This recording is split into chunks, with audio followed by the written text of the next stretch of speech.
Chapter 44 of the Dao De Jing, pronounced Dao De Jing, meaning something close to the Book of the Way and its power, asks 3 questions in a row. Not to lecture, not to prescribe, to make you stop and actually weigh things you've probably never weighed against each other. The chapter is about the cost of ambition, the cost of accumulation, and what it means to know when you already have enough. Míng yu shen shu kin, shen yu huo shu duo, de yu wan shu bing, ji gu shen a bai da fei, duo kong bai hu wang, jai zu bu ru jai jai bu dai, ki yi chang jiu.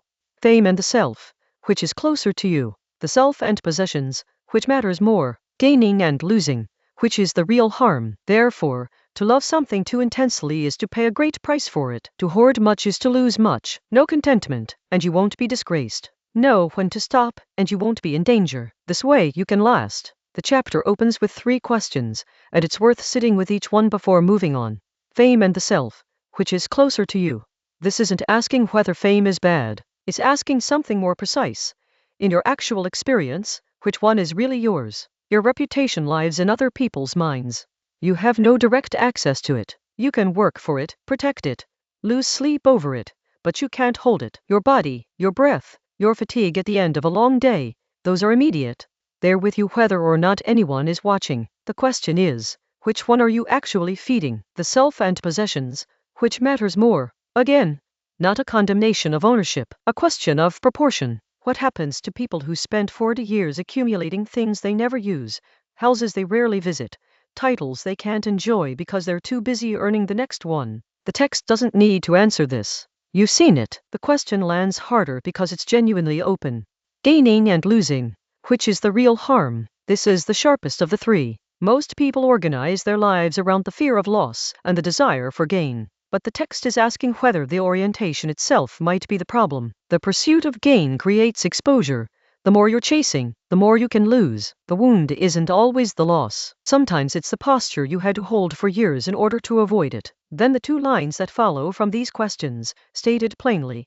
To love something too intensely is to pay a great price for it. To hoard much is to lose much. These aren't paradoxes meant to be clever. They're observations about how systems actually work. A business that hoards cash instead of paying workers eventually hemorrhages talent.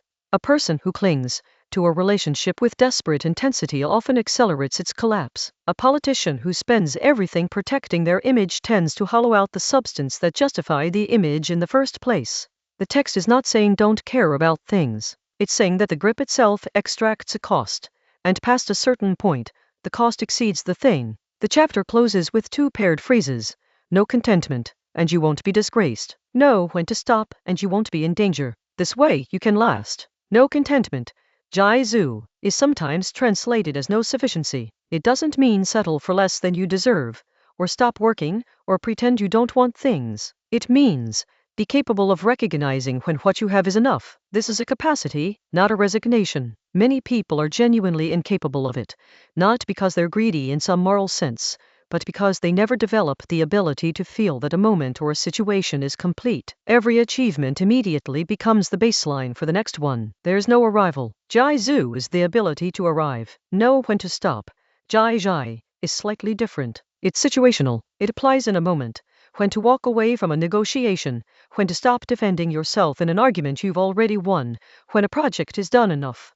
People who don't know how to stop tend to overshoot, and overshooting is often more damaging than falling short. This way, you can last. Chang Ju, literally long and enduring. The chapter ends on duration, not greatness, not happiness, not success, just lasting. There's something austere and honest about that. The promise isn't transcendence. It's that you won't wreck yourself. What might someone actually take from this today? Probably not a revelation. Most people already know, in some abstract sense, that chasing status is costly, that hoarding creates fragility. The text isn't new information. What it might do is sharpen a question you're already holding somewhere. What specifically am I paying for what I'm pursuing?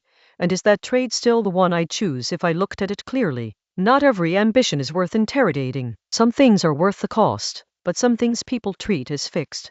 The career they can't leave, the image they can't let go of, the standard of living that now requires a second income and a third job, were choices made so long ago they stopped feeling like choices. The text is useful for looking at those. It's also honest about limits. You can last is not the same as you'll be happy or you'll get what you want. It's a narrower and more grounded claim.